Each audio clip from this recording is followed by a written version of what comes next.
Então, isso não serve nada. Mas se precisar, eu vou ler, não sei. Oi, gente, boa noite. Boa noite, pessoal, tudo bem? Hoje a gente tem uma live super especial. Oi, Lu. Oi, Josi. Mais pra cá. Te enquadra mais. Isso.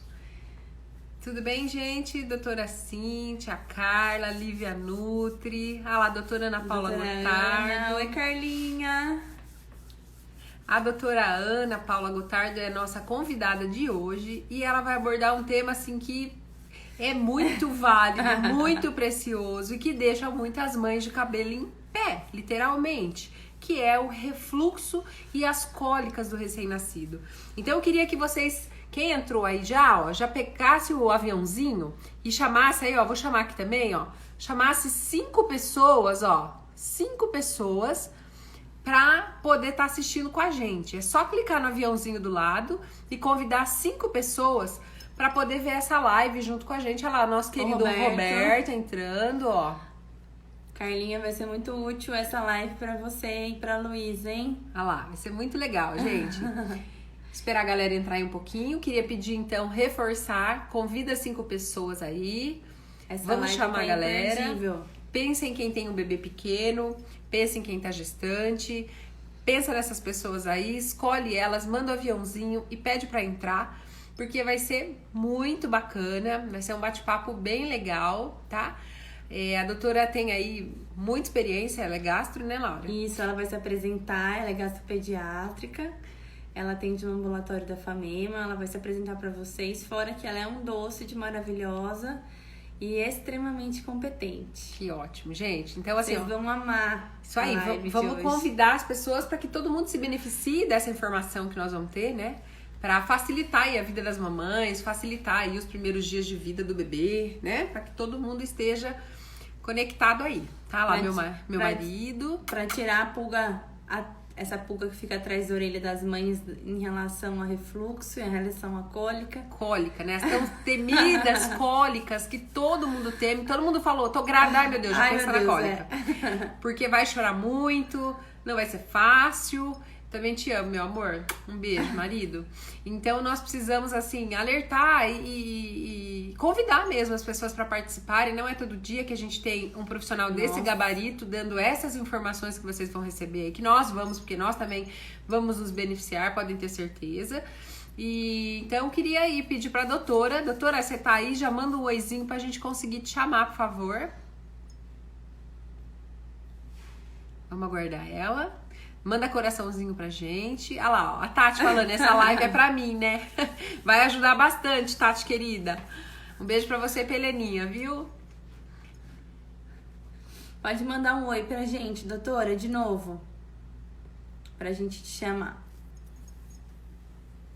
Isso. Aí, vamos convidar ela. É só aceitar. Vou fixar comentário, viu? Tá aguardando a doutora. E em breve, 1, 2, 3, e ela estará conosco. Muita gente entrando. Obrigado, pessoal, por prestigiar. Olha a relevância desse assunto. Aí, ela recusou. Vamos chamar de novo. Só aceitar, doutora.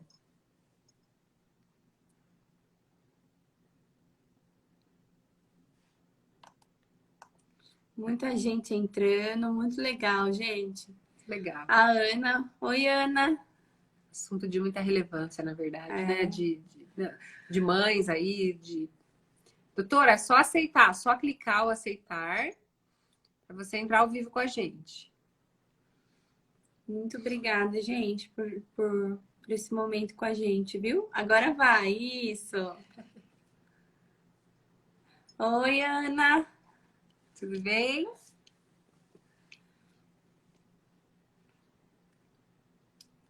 Olha lá, Aninha, Paula, tudo bem, querida? Cleane, Amanda, vamos chegando, gente, vamos chegando. Tudo bem, queridona? Elaine, Uai, não tá conectando, será? Peraí, gente, que a gente vai... Ah lá, Olha manda de lá, novo. vamos mandar. Transmitir ao vivo, aguardando. Só aceitar, doutora. Esse horário são uns horários que tem muita live no Instagram. É, E às vezes tá conectando. o Instagram dá uma Aê! Agora foi. Tudo bem, querida? Perdoem as falhas, estou debutando Acho. hoje. Nós estamos craque no negócio de debutar pessoas aqui. Nós estamos debutando muita gente. A gente...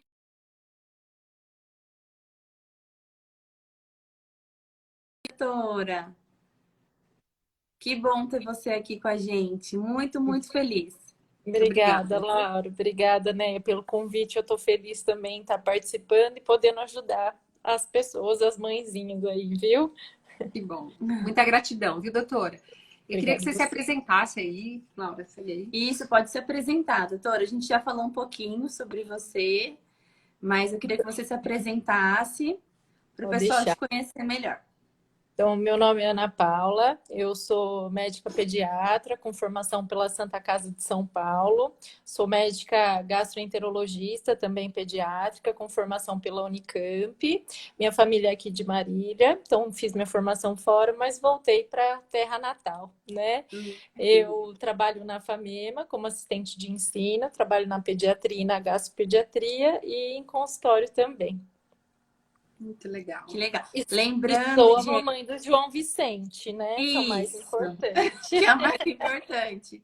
E também a doutora Ana Paula, ela é filha de um médico muito conhecido aqui na cidade, que todo mundo gosta muito, doutor Dorival Gotardo, tá, gente? Então, É isso ela é aí. uma querida duas vezes, por ela e pelo pai dela, que é um ser humano maravilhoso também. É isso mesmo. Não é porque é meu pai, não, mas eu concordo. Ô, doutora, e obrigado, né, mais uma vez, de aceitar o Imagina. nosso convite. É um privilégio demais ter tantos profissionais aqui na nossa cidade que estão aí junto com a gente em prol das mães, dos bebês, das famílias, né, na verdade. Sim, com certeza. E a gente queria falar sobre um tema polêmico, que é o refluxo e a cólica. Eu não sei se vai dar para a gente falar tudo hoje, porque eu sei que é muita coisa, né, para falar. É verdade. Mas a gente convidou você com o maior carinho, porque a gente sabe da sua competência para falar. E você é especialista nisso, né? Então, para tirar assim do coração de muitas famílias essa apreensão sobre o refluxo, né? Sim. Então, doutora, posso começar? Pode, claro. Eu queria que você falasse pra gente o que é o bendito refluxo. Esse tema que vocês escolheram para mim é de uma responsabilidade, né? O refluxo é algo extremamente comum na nossa prática, né? Na prática como pediatra, na prática como gastropediatra, é uma das principais queixas de consultório, né? Então, o refluxo é quando o conteúdo do estômago ele retorna para o esôfago, né? O esôfago é um canal que a gente tem aqui nessa região que leva o alimento da boca até o estômago. Então, quando esse conteúdo volta, ele é chamado de refluxo. Todo mundo tem alguns mecanismos, existe uma região entre o esôfago e o estômago para evitar que isso aconteça. Mas em algumas situações, isso não acontece, né? Então, essa região não consegue evitar que esse conteúdo retorne para o esôfago. E o que a gente precisa lembrar é que no estômago, além do alimento, a gente tem o ácido clorídrico, que ele é extremamente importante e necessário para a digestão. Então, o nosso estômago, ele está acostumado com essa acidez, mas o nosso esôfago não.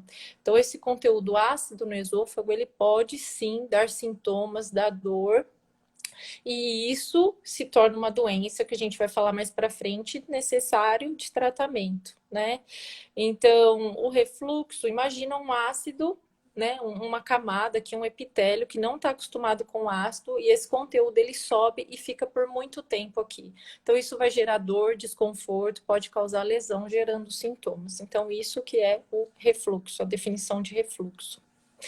Tá, Pode falar.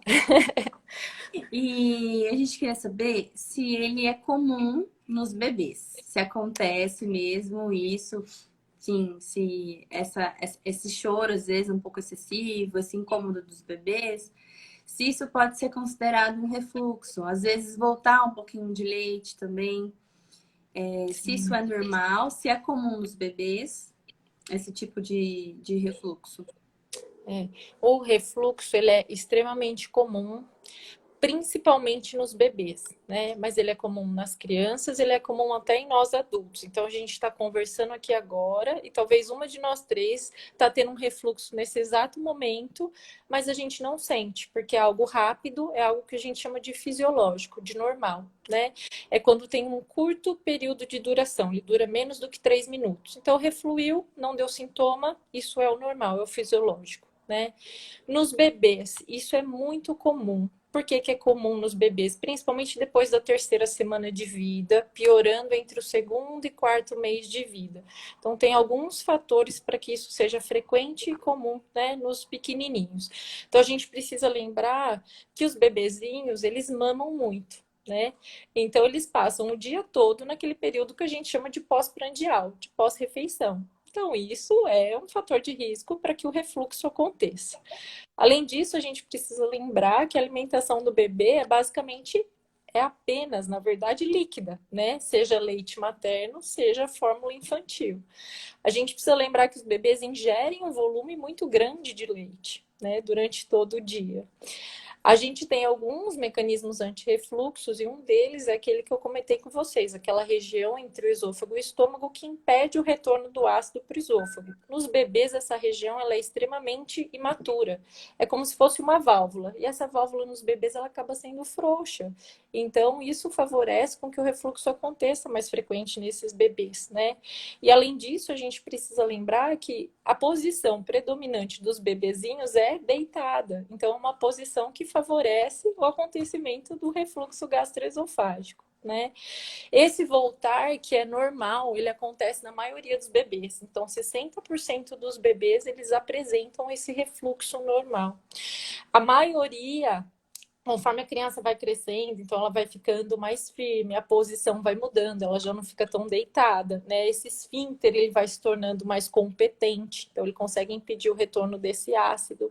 Então, conforme a criança vai crescendo, esse 60%, né, de incidência vai diminuindo.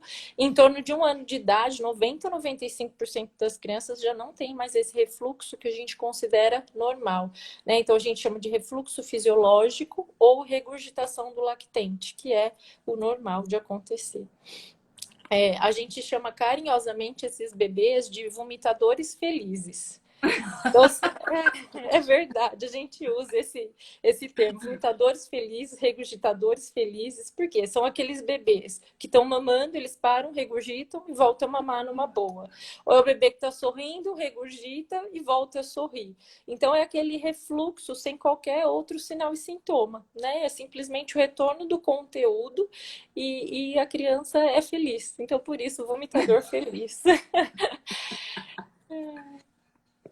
Doutora, e tem uma pergunta aqui da Carlinha. Ela está perguntando se o uso da fórmula infantil ele aumenta esse refluxo fisiológico. Depende da fórmula, né? Então, assim, é indiscutível que o aleitamento materno é o que a gente preconiza, é o que a gente indica, predominante, exclusivo, livre demanda até os 6 meses de idade, né? Então, existem algumas fórmulas no mercado, por isso que eu falo que depende, a gente sabe que nem toda mãe consegue amamentar, então existem várias opções de fórmulas, inclusive fórmulas AR no mercado. E esse AR são Uma travadinha. Não, na verdade, ele só ajuda a diminuir a regurgitação. Mas é uma fórmula que traz um alívio, um conforto para as famílias. Então, depende muito da fórmula usada, viu, Laura? E tem que ser avaliado caso a caso, porque lá para frente eu vou falar de um diagnóstico diferencial de doença do refluxo, que é a alergia à proteína do leite de vaca também, né? Então, se a gente confirmar um refluxo secundário, uma alergia ao leite, aí tem que ser uma fórmula especial para tratamento, tanto da alergia quanto do refluxo. A hora que você estava falando, doutora, travou aqui a internet. Eu não sei Uhum. travou para o pessoal. Então, você falou que existe o refluxo fisiológico, aí existe Isso, a fórmula, que é a R, que é anti-refluxo, e regurgitação. Isso, isso daí, anti-regurgitação. isso. Isso. Tá, é que daí cortou, a gente não conseguiu entender. Então, É. ela não é anti-refluxo, ela é anti-regurgitação. Isso faz diferença, Laura, acho que eu falei, deve ter cortado. Porque quando a gente fala anti-refluxo, parece que a fórmula ela trata a doença do refluxo, e não é Uhum. exatamente isso. Ela diminui as regurgitações. Então, isso traz uma tranquilidade, principalmente para as famílias. Então, a gente tem que ter cuidado, né, na hora de interpretar o que significa esse AR. Então, e falei também do refluxo relacionado à alergia alimentar, que acho que isso Sim. deu para ouvir, né? Tá. Deu. Essa parte deu. Então, só para esclarecer que a gente tem as regurgitações normais, que são, que você Isso. falou que é o bebê feliz, né? Isso, o Vomitador vomitador feliz. feliz. E a gente tem o refluxo fisiológico, que é correlacionado. E aí a gente tem uma outra coisa que transcende, então, que já se passa para a doença, é isso?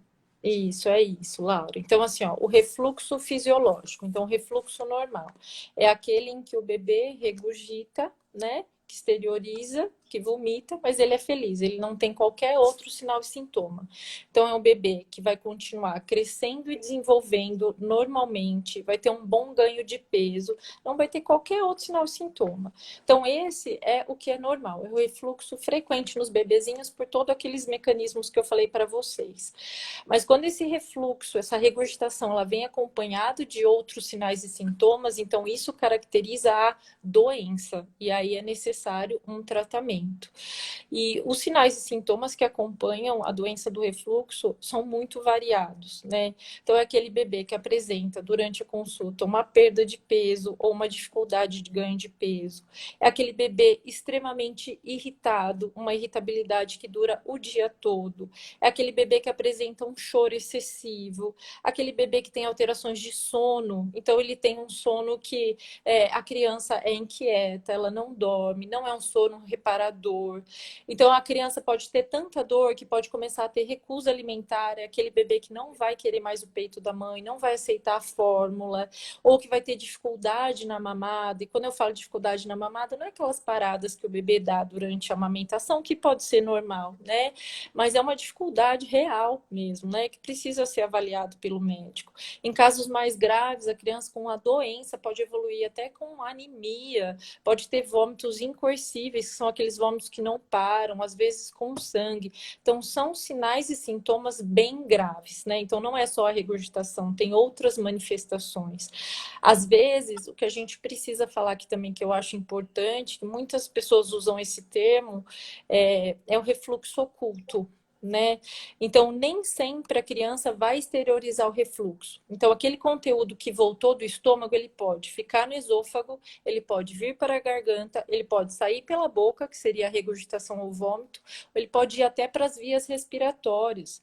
Então, aquelas crianças que nem sempre têm o vômito, mas que têm uma tosse crônica, que chiam o peito com frequência, que tem infecção de ouvido de repetição, que tem pneumonia de repetição, laringite de repetição, são crianças que precisam de uma avaliação médica para que a gente entenda se isso não faz parte de uma clínica de doença do refluxo. Então, a doença do refluxo é bem grave, né? É uma minoria que evolui para a doença do refluxo, que vai precisar de tratamento, mas existe. Né? E existe, é importante a gente falar aqui para que as mães fiquem, né, os cuidadores fiquem atentos a esses sinais e sintomas. Nossa, é bem diferente, então, né, doutor, do que É normalmente bem diferente. na rotina a gente pega, né? A gente pega Exatamente. muitos bebês regurgitadores, né? E Isso. dificilmente a gente pega um bebê com essas características que você está falando, né? Doutora, e a partir de quanto tempo? Porque as pessoas sempre confundem, né? A gente vê nas consultorias, o bebê chorou, voltou um pouco, tá com refluxo, às vezes no desespero, quer medicar, enfim, ficam na cabeça do pediatra, ai não, a mãe falou. Então, e só para a gente diferenciar, normalmente, geralmente, acontece a doença do refluxo a partir de quanto tempo de vida? Não existe uma regra, né, Não. para a doença do refluxo, não. Na verdade, quando os vômitos começam, a gente precisa ficar atento a esses sinais e sintomas. Então, pode ser que a criança comece a vomitar, só que não é só aquele vômito, tem algum outro sinal e sintoma junto. Então, naquele momento, eu já posso estar diante de uma doença do refluxo.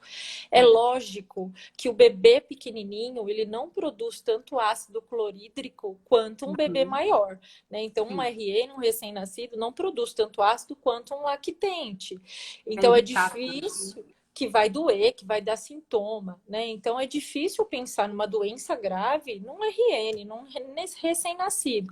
Mas eu sempre, em qualquer idade, preciso estar atento a esses sinais e sintomas. Eu só acho que cabe aqui, né, a gente prestar atenção, até assistir a live da Rafa, e ela falou muito isso, né? Que o bebê chora. Que não é para a gente pensar sempre na doença, a gente tem que pensar no que é mais Sim. frequente, no que é mais comum. Então, as mamães que estão assistindo precisam entender que bebê chora, ele não sabe falar. Então, ele chora Não quando vai. ele quer mamar, ele chora quando ele está com sede, com fome, quando ele fez cocô, né? Quando ele está com sono. Então, o bebê chora para tudo. E nem sempre o choro é sinal de dor. Hoje eu estava comentando com uma família no consultório que para a gente algo simples, como soltar, né, eliminar um arroto, ou eliminar gases, um pum, é algo tão simples, mas para o bebê é enorme. Então ele chora, chora, chora, tem um desconforto, de repente ele faz o arroto, melhorou, está Pronto. confortável. Então a gente tem que ter critérios na hora de avaliar, porque o que a gente percebe tem muita medicalização hoje em dia. Então, chorou, regurgitou, remédio. Não, a gente tem que ter cuidado, porque na prática a gente percebe que alguns nenéns fazem até efeito colateral a essas medicações. Então, eles ficam ainda mais irritados por efeito colateral da medicação. Às vezes pode piorar o vômito por efeito colateral de medicação. Então, tem que ter critério na hora de pôr medicamento. Mesmo para o refluxo fisiológico, tem algumas medidas que a gente pode fazer para ajudar, que eu vou falar mais para frente, mas tem que ter critério, avaliar caso a caso. E tem algum bebê assim específico que possa, um bebê que tenha mais chance ou menos chance, por exemplo? Alguma característica? Alguma característica, ou sei lá, de nascimento, de patologias, que esse bebê possa ter uma incidência maior, doutora? Para evoluir para a doença do refluxo, né? Isso, é. Sim, Laura, existe sim. Então, por exemplo, a gente sabe que as crianças que têm acometimento, doenças neurológicas, por exemplo, que nascem com paralisia cerebral, eles têm uma maior chance de ter a doença do refluxo. Prematuros, então a gente sabe que os prematuros têm uma chance um pouco maior de ter a doença mesmo, de precisar de tratamento. Crianças maiores que são obesas, que estão acima do peso. Então, lembra que a obesidade ela aumenta a pressão intraabdominal, força o estômago, então faz com que isso vire uma doença mesmo, né? Que precise tratar. Crianças que têm doenças pulmonares, então uma doença que a gente chama de fibrose cística, ou a broncodisplasia pulmonar, que é algo bem frequente nos prematuros, também tem uma maior chance. E aquelas crianças que nascem com malformações congênitas, então com malformações de esôfago, de estômago, com hérnias. Então, essas são crianças que têm uma chance maior de evoluir para a doença. Então, a gente não vai falar sobre medicalização aqui, porque senão as mães, né, elas anotam, pegam, Com e aí certeza. vai virar um caos. Então, sim, Com doutor, certeza. vamos falar sobre as medidas anti-refluxo. Até tem uma pergunta aqui, que é da Annelise, que ela fala assim, ó, é importante utilizar um travesseiro anti-refluxo ou deixar a cabeceira do berço mais alta para evitar? É importante. Antes de responder a pergunta dela, eu queria falar o seguinte: o diagnóstico nem sempre é fácil, né? Não é fácil, então por isso que é importante as mamães, né, os cuidadores prestarem atenção em todos esses sinais e sintomas que a gente falou, para relatar isso para o médico, né, para o pediatra ou para o gastropediatra, para que esse diagnóstico ele seja feito, né? O acompanhamento, consulta a consulta também, exatamente por conta daquilo que a Neia falou. De repente é um refluxo fisiológico no início, mas que vai virar uma doença. Então, um acompanhamento, observação é super importante. O tratamento, então, respondendo a pergunta, a elevação da cabeceira, sim, é uma das formas de prevenir a regurgitação na criança. Então, o que a gente orienta é um decúbito elevado, né, um decúbito dorsal, então, o neném de barriga para cima, com a cabeceira elevada de 30 a 40 graus. E aí existem as opções de travesseiro anti-refluxo, e o que eu oriento, assim, eu não gosto muito dos travesseiros, eu acabo achando pessoal, uma opinião pessoal, incômodo para o bebê. Então, o que eu oriento é elevar a cabeceira com um tijolo, né? Então, colocar 2 tijolos de construção em cada lado da cabeceira, ou mesmo um pedaço de madeira, um toquinho de madeira. Então, isso ajuda o bebê a ficar elevado e evitar. O que eu explico muito, né? Então, quando a gente está na horizontal, fica muito fácil o que está no estômago escorregar para o esôfago, né? Quando a gente eleva a cabeceira, o que está no estômago precisa vencer a gravidade para subir para o esôfago. Então, isso se torna uma barreira, né? Então, é sim uma medida anti-refluxo. Legal. E deixar o nenê, esses bebês que são regurgitadores em excesso, sim, doutora, que a mãe tá percebendo já que ele tá mais tempo, regurgitando mais vezes, é melhor ela deixar um pouquinho mais tempo para rotar ou não? Ou tanto Isso faz? também entra nas medidas de tratamento, Laura. Então, assim, é bem importante, né? Então, primeira coisa, assim, aquela criança que regurgita bastante, para vocês terem ideia, assim, tem alguns trabalhos, alguns livros que falam em até 30 vezes num dia. O bebê regurgitar e ser normal. Se não tiver qualquer outro sinal e sintoma, normal.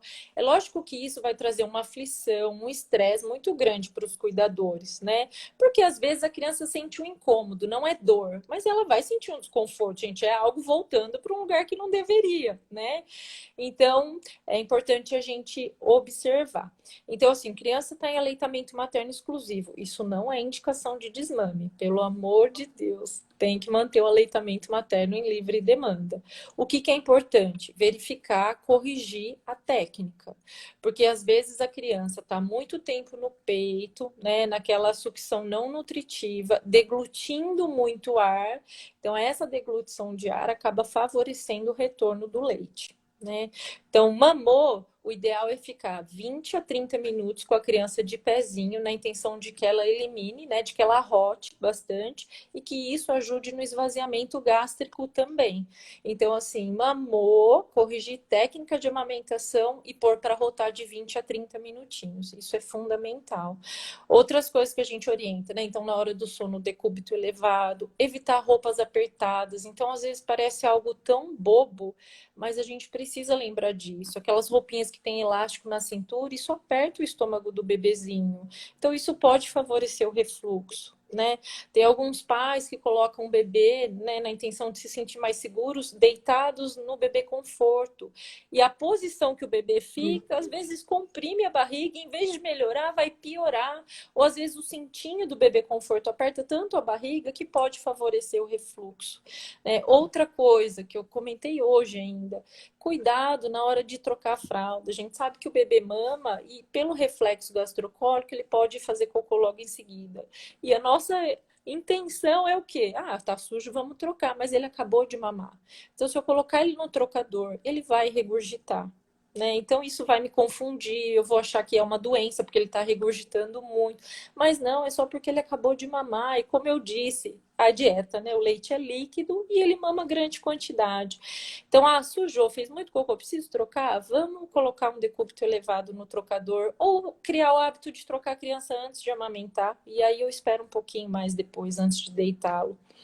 Então, tudo isso parece dica simples, mas faz toda a diferença na prática.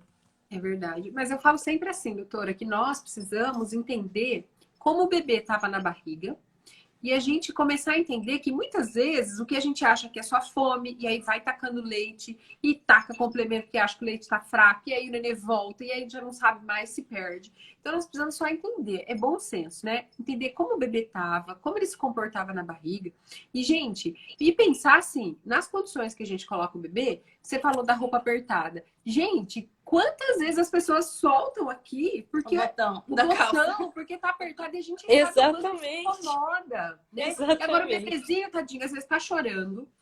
Você já deu peito, você já trocou a fralda, e você botou a mesma roupa, né? E o nenê tá chorando, e você não para de chorar. A primeira coisa que eu falo, às vezes, tira a roupa do nenê, pega ele peladinho, põe aqui, calma. Às vezes era a calça, o elástico estava apertado. Ele não estava acostumado a usar roupa na barriga, né, doutora? Então é tudo muito novo. O intestino não funcionava, o estômago não funcionava.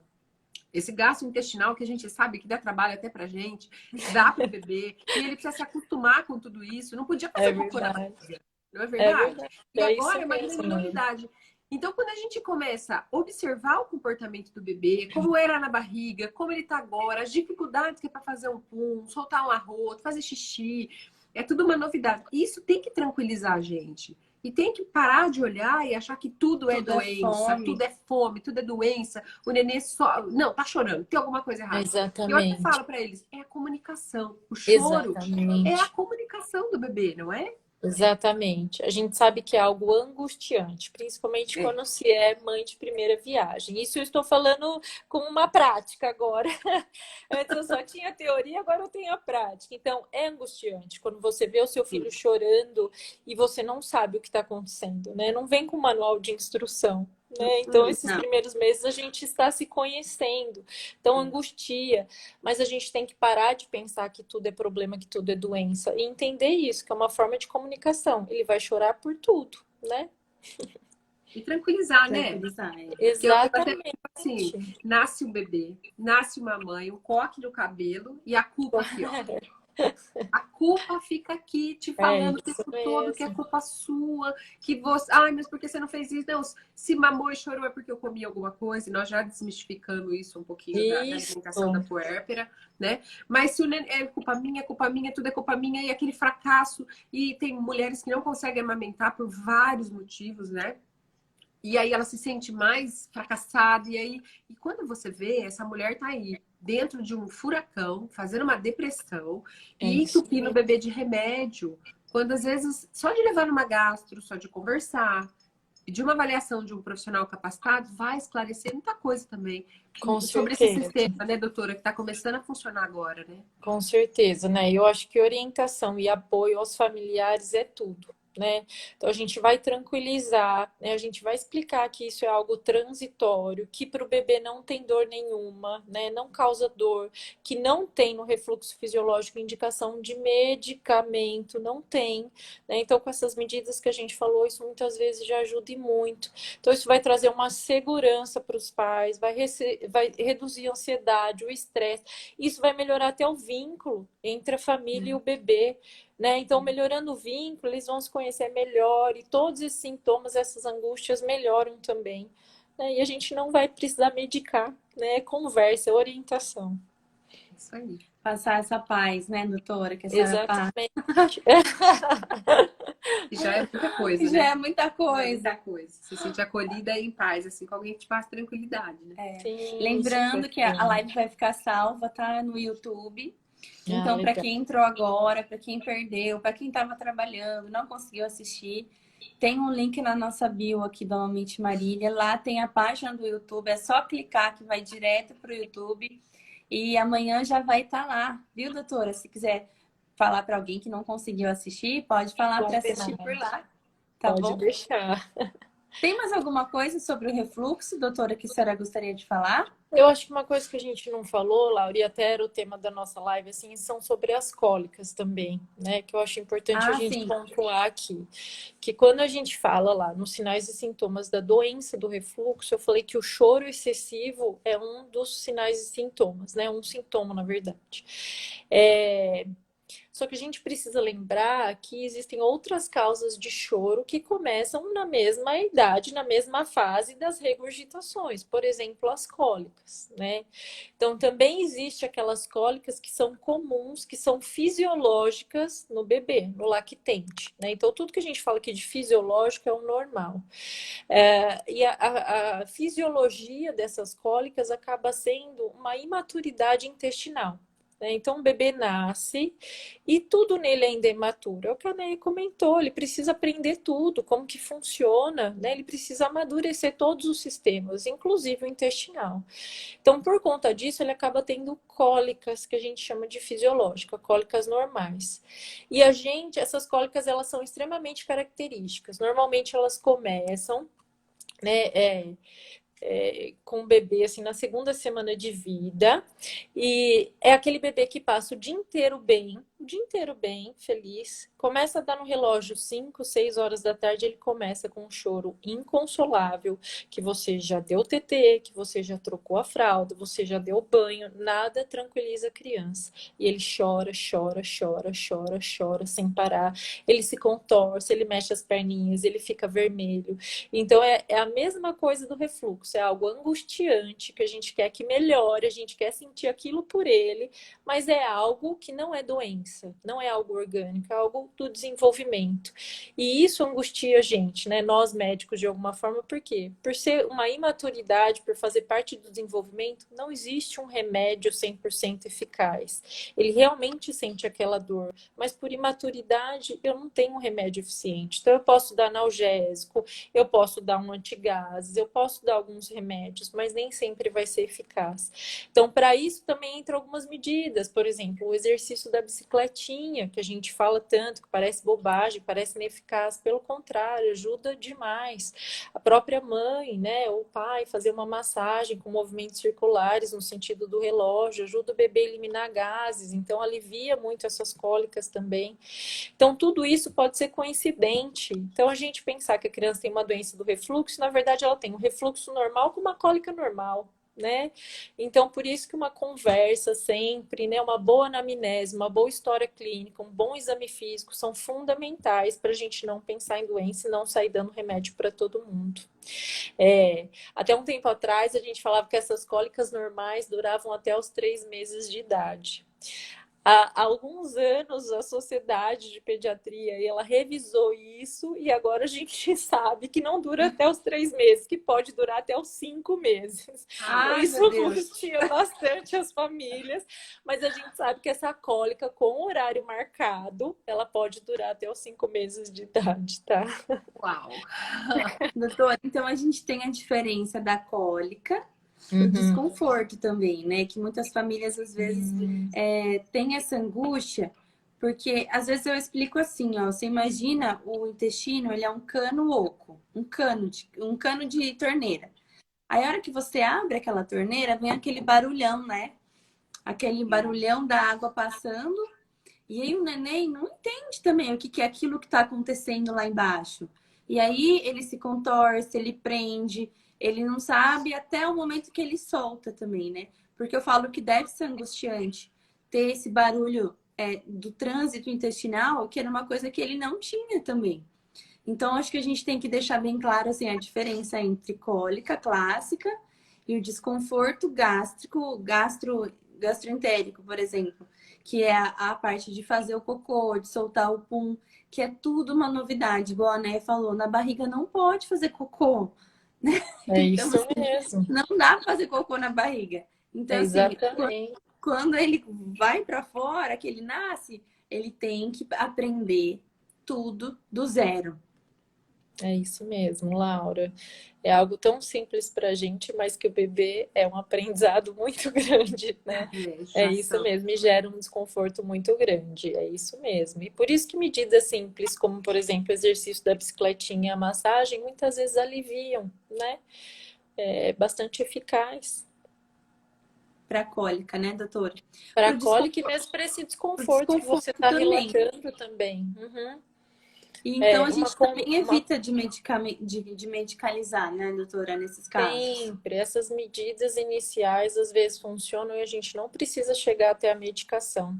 Então, às vezes, as bolsas térmicas, né? Sempre tomando cuidado com a temperatura para não queimar a barriga do bebê.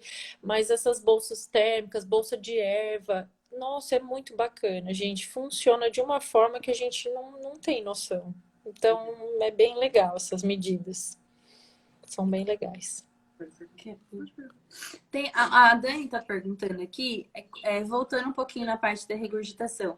quando o Uhum. bebê regurgita, ele deve mamar logo em seguida novamente? Não existe uma regra para isso, na verdade. O que que a gente precisa entender? Às vezes ele regurgitou, liberou um espacinho lá no estômago, ele vai querer mamar de novo. Então não existe uma regra, não existe um certo ou errado. Se o bebê regurgitou e ele pede para mamar de novo, pode dar sem problema nenhum. Sem problema nenhum. A Pri, que é uma amiga minha, ela tá com o nenê dela, e o nenê dela tem essa cólica clássica, doutora. Uhum. E ela já tá desesperada, que ela tá contando os dias por 3 meses, agora você falou Ai, eu dos falei 5. 5. Pri, desculpa. Mas, ó, vou te contar. Apesar de a gente ter revisto isso, a maioria vai até os 3 meses, viu? Depois passa, fica tranquila. Graças a Deus, né? Tem uma outra pergunta aqui da Ana Lúcia. Ela tá perguntando se o que a mãe come. A gente até falou um pouquinho, né, na live sobre a amamentação, mas eu queria que você falasse também se o que a mãe come interfere, né, para a criança ter ou não ter cólica. Vamos lá, essa é uma pergunta clássica também, acho que de extrema relevância, né? Então, assim, ó, médico vai muito pelo cientificamente comprovado, né? Então, cientificamente comprovado, não temos nada relacionado a isso. Então, aquilo que a mãe come interfere ou causa cólica ou qualquer outro sintoma no bebê. Não tem nada comprovado cientificamente. Porém, todavia, contudo, eu falo assim, ó, eu não oriento a mãe a restringir nada de cara, de início, né? Então ela tem, lógico, que ter uma alimentação saudável, também não quero que seja uma alimentação irregular, né? Só comendo bobagem. Tem que ser uma alimentação saudável, tomar muita água e observar o bebê. Então, apesar de não ter nada escrito, nada documentado, às vezes a mãe percebe que algo que ela come causa um desconforto maior no bebê. E não necessariamente a cólica, pode ser só uma maior produção de gases, e é o que a gente falou, é o desconforto. Ele tem gases, ele não sabe como eliminar aquilo, dá dor e ele vai ficar incomodado, né? Vou falar a minha experiência pessoal aqui, se é que eu posso. Não exclui nada. E eu percebi que quando eu comia milho, comia pipoca, o João Vicente ele ficava muito desconfortável. Então foi algo que eu percebi na prática. Tem algum trabalho que fala que milho causa cólica em criança? Não tem. Mas aí na observação eu falei, opa, acho que eu preciso parar porque está gerando um desconforto. Então eu parei depois que eu percebi. Mas de cara a gente não orienta a tirar nada. É uma alimentação saudável, muito líquido, mas de cara nada. É lógico que aqui a gente está falando de um bebê rígido, tá?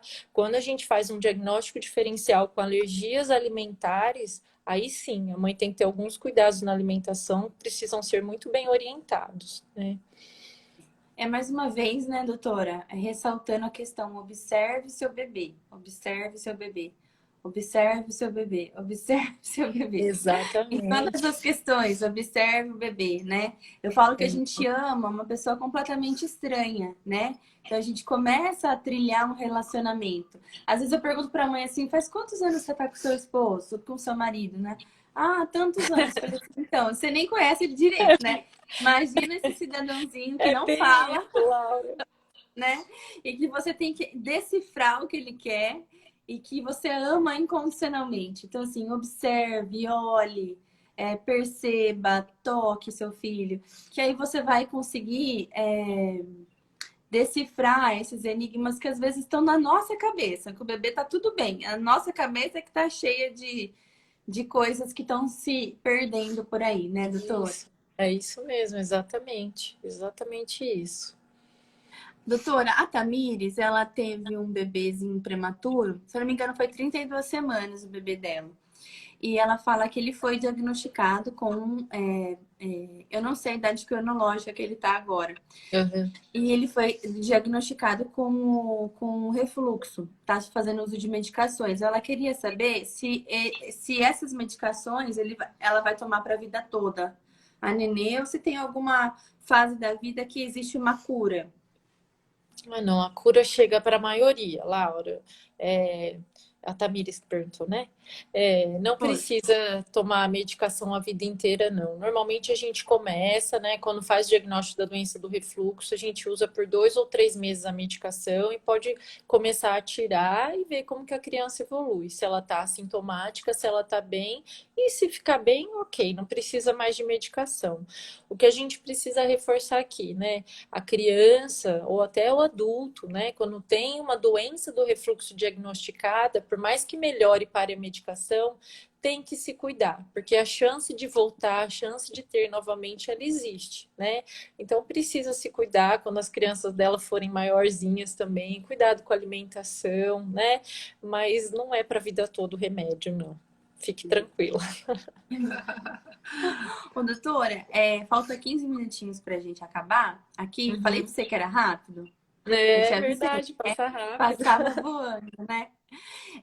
Eu acho que a gente falou um pouquinho, você queria falar um pouquinho também da questão das alergias, né? Relacionadas ao refluxo, por exemplo. Uhum. Será que dava para falar bem rapidinho? Dá, claro que sim. Isso seria tema para uma outra live de 1 hora, na verdade, então vou ser bem sucinta. Na verdade, a gente sabe que as alergias alimentares hoje em dia estão muito mais frequentes do que há alguns anos atrás, né? Dentre as alergias alimentares, a mais frequente em disparado é a alergia à proteína ao leite de vaca. Né? A alergia à proteína ao leite de vaca, a criança ela pode manifestar mesmo quando ela está em aleitamento materno exclusivo. Né? Mas como assim? Porque a proteína que a mãe ingere passa através do leite materno. E se a criança tiver uma tendência, né, ela vai manifestar a alergia. Os sinais e sintomas de alergia alimentar, de alergia à proteína ao leite de vaca, são vários, né? A gente pode ter manifestação na pele, manifestação pulmonar, manifestação gastrointestinal. Dentre essas manifestações gastrointestinais está a doença do refluxo gastroesofágico. Né? Então é algo sim que hoje a gente tem que pensar. Quando a gente faz o diagnóstico de doença do refluxo gastroesofágico para a criança, a gente precisa orientar a mãe a tirar leite e derivados da dieta dela, caso ela esteja, né, amamentando exclusivamente, ou se ela estiver usando uma fórmula, essa fórmula ela precisa ser especial para tratar a alergia. Então, normalmente usa por um tempo, observa se esse refluxo melhora. Melhorou, a gente expõe essa criança novamente à proteína. E se os sintomas voltarem, está feito o meu diagnóstico. O diagnóstico de alergia alimentar, eu acho que isso é fundamental falar aqui, né? Para que as pessoas repliquem essa informação. Ele é clínico. Né? A gente só tem exame para diagnosticar alergia alimentar quando a manifestação ela é de pele. Né, quando é uma manifestação mais grave. Então, pode dar coceira na pele, pode inchar a orelha, inchar a boca, pode fechar a glote, né, dar aquela falta de ar. Então, nesses casos mais graves, a gente tem exames. Em qualquer outro, como a doença do refluxo secundário à alergia do leite, o diagnóstico ele é clínico. Então, eu tiro a proteína, observo a melhora dos sintomas, põe a proteína novamente, se os sintomas reaparecerem, está feito o meu diagnóstico, tá? E aí, já me adiantando, alergia alimentar não dura para sempre também, tá bom? A maioria das crianças desenvolve tolerância. A Laura sabe, né, Laura? Sim. Experiência própria. Experiência própria. Então, a gente é muito bom saber, né? É muito bom saber que a clínica é soberana, né, doutora? Sempre, Laura, sempre. Por isso que eu falo assim, nas minhas consultas... a gente expõe os bebês a coisas que são desnecessárias, né? Laura. Só precisaria ser avaliada por um profissional capacitado, que entenda, né? E que seja dessa área, né, doutora? Que isso é muito importante. Né? E que tenha paciência para conversar e orientar muito, viu, Néia? Porque as minhas consultas, às vezes os pais saem até cansados, porque eu demoro 1 hora, 1 hora e meia. Mas eu acho que cada detalhe conta, cada detalhe é importante na hora desse diagnóstico. Porque a minha responsabilidade é muito grande, porque eu preciso melhorar os sintomas do bebê, mas eu não posso exagerar, né? Na hora de pedir exame desnecessário, gerando uma angústia na família, ou tratar todo mundo como colocar todo mundo no mesmo pacote, todo bebê, como se todo mundo fosse doença do refluxo, e não é. A gente tem que avaliar individualmente, né? Cada bebê, cada família, cada situação. Cada corpinho é diferente, reage diferente. Exatamente. Doutora, tem um monte de carinho aqui para você, Tem. ó. É. Ana sempre muito esclarecedora, corações, palminhas, live muito esclarecedora, a Letassi. Amo Amo muito essa essa doutora. doutora. Muito, graças a Deus. Obrigada, meninas. Olha lá, muitas palmas, muitos olhinhos com corações. Mas ela não me passou. Obrigada, gente. Muita gente. Seu marido mandou também um beijinho aqui. Ele tá assistindo. Será que ele tá assistindo com o João Vicente, filho? Deve Beijo estar da mãe, meu amor. Olha lá, ó, profissional ímpar. Muito bom, eu amei. Obrigada, gente, pelo carinho. Fico feliz. Ô, doutora, e onde você atende mesmo? Eu trabalho na FAMEMA, né? E meu consultório é ali na Clínica Crescer, Laura. Fica na rua de trás da Avenida das Esmeraldas, na Mecenas Pinto Bueno. Que legal. Olha lá, gente. Olha, então... A doutora assim, tá ali. Tá atendendo. Então, assim, vale a pena. Olha lá, tem alguém que falou aqui, doutora, ó, minha filha foi diagnosticada com refluxo e ela soluça muito. Tem alguma correlação? Tem sim. A gente precisa pensar o seguinte, ó, bebê até 6 meses soluça e soluça muito, né? Então, depois de mamar, quando a gente vai tirar a roupa para dar banho, quando a gente põe no banho, o bebê soluça. Então, só isso não é sinônimo de doença do refluxo.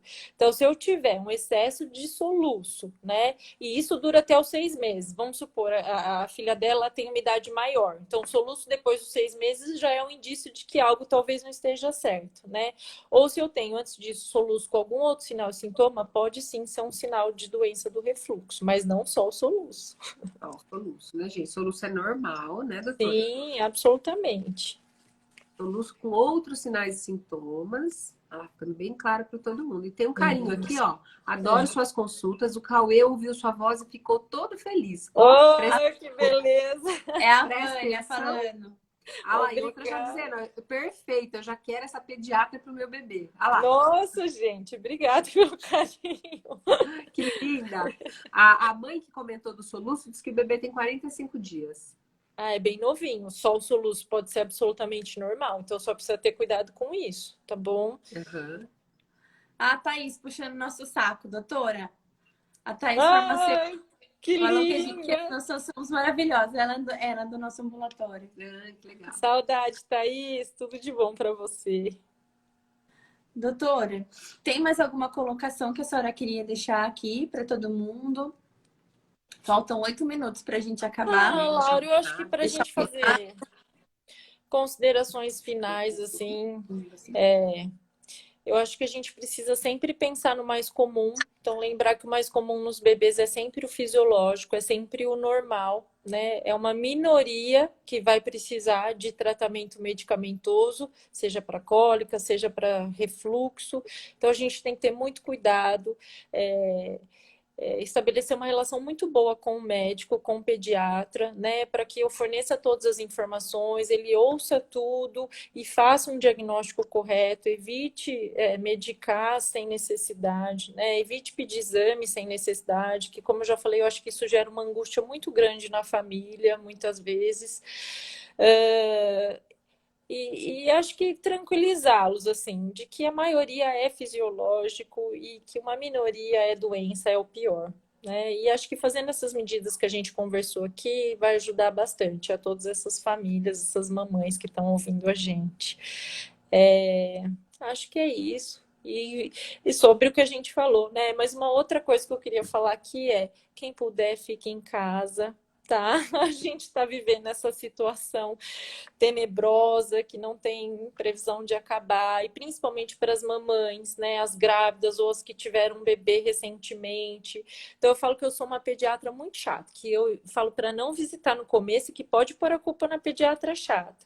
E acho que eu reforço isso principalmente nesse momento, assim, bebê nasceu, gente, evite visita, né? A gente está num momento de pandemia, de um vírus novo, extremamente agressivo, contagioso. Então, mostre o nenê por vídeo, mas visita nesse momento não. Quem puder, fique em casa e fique isolado, tá bom? Acho que é essa a dica que eu queria dar só. E é muito valiosa, né, doutora? Porque a gente precisa se conscientizar de que precisa proteger. Entrou a puérpera no grupo de risco, né? E esse bebê, e é aquilo, né? É um vírus que a gente não sabe como ele se comporta, ele pode mudar, a gente só sabe que ele pode contagiar e ser muito agressivo, né? Então nós precisamos mesmo Exatamente. defender e cuidar desse binômio, né? Da mãe e do bebê. Isso mesmo. Não E das adianta a pessoas gente que cuidar. convivem. Exatamente, eu falo muito isso. Não adianta a gente cuidar só do bebê. Eu preciso do binômio bem. Eu preciso que a mãe também esteja bem, né? Por isso que a gente fala da alimentação da mãe. É muito importante lembrar que essa puérpera, essa mulher que deu à luz, ela está sem dormir direito, ela está com o bebê, ela está produzindo leite, então está gastando caloria do corpo dela, né? Ela está sem dormir, sem se alimentar direito. Então é importante, quando a gente reforça que a alimentação dessa mulher, que ela faça melhores escolhas por melhores alimentos, né? Ela evite desembalar muito, ela descasque mais alimentos, ela coma de forma mais saudável, porque o corpo dela vai resultar, vai sentir, né, doutora? Se ela estiver mal alimentada, mal nutrida, essa amamentação começa a ser comprometida, porque ela não vai ter nem energia para conseguir dar conta, porque nós sabemos aí, nós que passamos pelo puerpério um dia na vida, nós sabemos que exige muito da gente, Muito. exige uma força que a gente nem sabe que a gente tem. E às vezes a gente só fica tão ligada no parto, no parto, no parto. E quantas mães que a gente assiste, acompanha o parto normal, e elas falam pra gente, né, Ia? Isso aqui é muito mais difícil que o parto. É isso né? mesmo. E a gente sabe que é, mas eu não posso desanimar elas. Mas é muito mais difícil, né? Porque são muitos e muitos dias e horas e Ali naquele mesmo torno lugar. do neném, e agora ainda com essa pandemia, então você não sabe o que pensar. Então, uma das dicas que a gente queria deixar é que, assim, tentem curtir o seu bebê nesse período, né? Aproveite, porque uma frase que eu li uma vez e que mudou completamente a forma que eu queria colocar, doutrinar a menininha para dormir, que me abriu a mente.